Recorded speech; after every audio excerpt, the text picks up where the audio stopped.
Que vous passiez un concours de catégorie B, que vous passiez un concours de catégorie A ou que vous passiez un concours de catégorie A+, vous avez à réaliser un dossier RAEP. Qu'est-ce que c'est qu'un dossier RAEP? Pour faire très simple, c'est un gros CV avec une grosse lettre de motivation.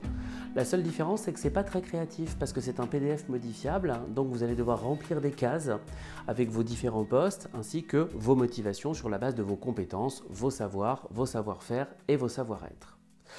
À travers cette vidéo, je voudrais juste déminer une légende ministérielle.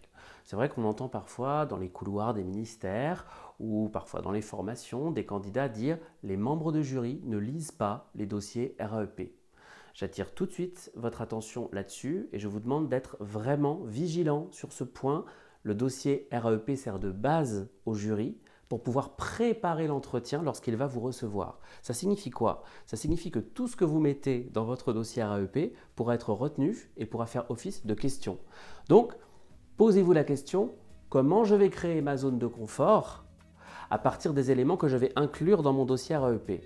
Par exemple, si vous mettez que vous avez une bonne capacité d'adaptation, si vous mettez que vous êtes quelqu'un de polyvalent, si vous indiquez que vous avez une expertise métier dans un domaine très précis, est-ce que vraiment vous êtes sûr de pouvoir développer ces éléments à l'oral? Si oui, pas de problème. Sinon, vous les enlevez. Pour savoir quels sont les éléments qui sont vraiment majeurs et impactants par rapport au concours que vous passez, je vous propose la formule RAEP sur laquelle vous pouvez me suivre.